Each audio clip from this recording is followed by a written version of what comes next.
Before we get into this video, I want to hear from you guys. What is the steeziest flat bar trick in your opinion? Leave it in the comments below. Welcome back to episode 2 of Jamie Foy Week. So when you think of Jamie Foy, the first thing, at least that comes to my mind, is handrails. This dude has more pinch and a better lock than probably just about anybody. The way that he sits on rails is he's all in a league of his own pretty much. So when Jamie Foy came out with his first pro shoe, CCS had him do 100 flat bar tricks to test out the shoes or whatever. If you haven't already seen this video, I would highly recommend watching it because it's mind-blowing. You get to see Jamie Foy just absolutely annihilate a flat bar and just show how insanely deep his bag of tricks are. And now that I've got Jamie Foy's pro shoe, I wanted to see how close I could get to 100 flat bar tricks. So I watched Jamie Foy do 100 flat bar tricks probably like 5 different times to try and pay attention to see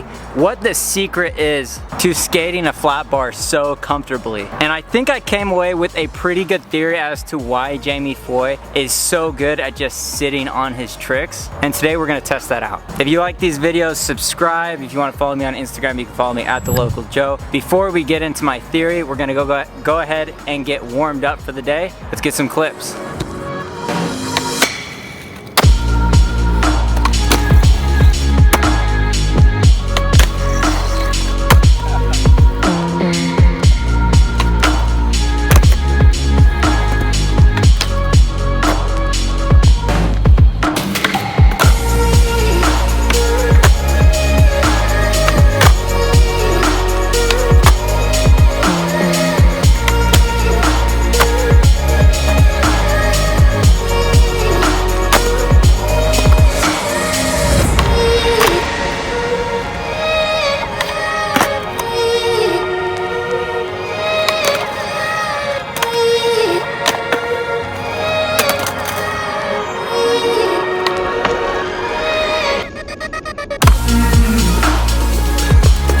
Man, I'm really not a huge fan of this park. They've got a flat bar, which is why I came here, just like a low, normal flat bar, but it's square. But everything else here is it's really weird. Like all the transition is like really rounded off. For some reason, everything is like really sticky. You pretty much have like the same obstacle repeated over and over throughout the park. So necessary that I came here for this video, but I'm looking forward to going back to the other park. So let's get into my theory as to why Jamie Foy is so good at skating flat bars. So if you watch him as he's approaching the flat bar, pay attention to his head. You'll notice whenever Jamie Foy's board first touches the rail, you'll notice that his head is right above the rail. However, it's slightly on the inside, meaning he's keeping his head on the side of the rail that he came from. From there, if he wants to go over the rail, he'll let his head fall across to the other side.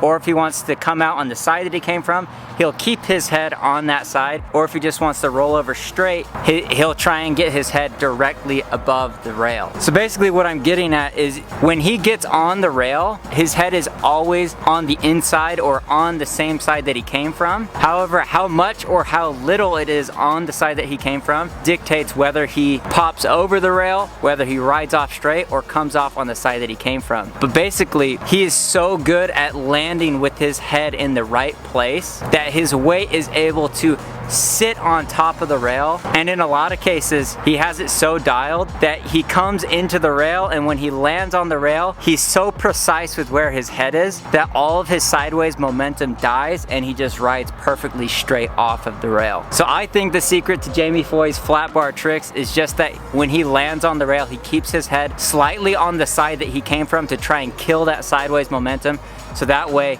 he's just sitting on top of the rail doing whatever trick that he wants. Now obviously, how much or how little his head is inside the rail depends on what trick he's doing, but that's kind of the general principle that I'm wanting to test today. I'm not a huge fan of square flat bars, and I haven't just skated a flat bar in a really long time, so interested to see how this will go. But yeah, let's try and get as many flat bar tricks as we can. Phew.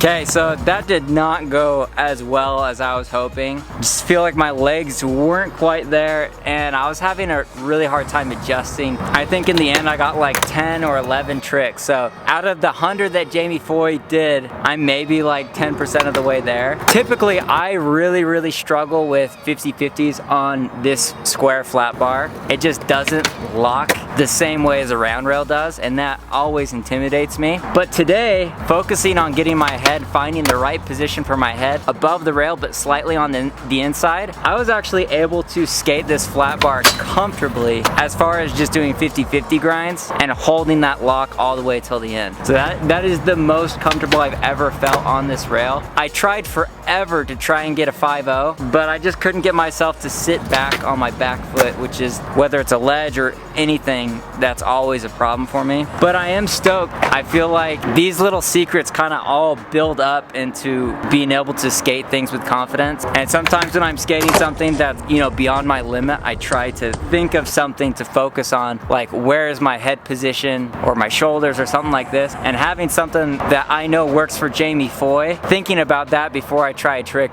actually helps give me a lot of confidence. I'm pretty gassed, but I'm gonna try and get just a few more tricks. And the last video of Jamie Foy week, I want to skate the down rail at the Ivans Park, which is another reason why I came here. I really wanted to kind of like mentally prepare myself because they've got down rails here. So I'm gonna see if I can skate this square down rail, and hopefully I can get a front board. So yeah, hopefully I've got enough juice in the tank. Let's do it.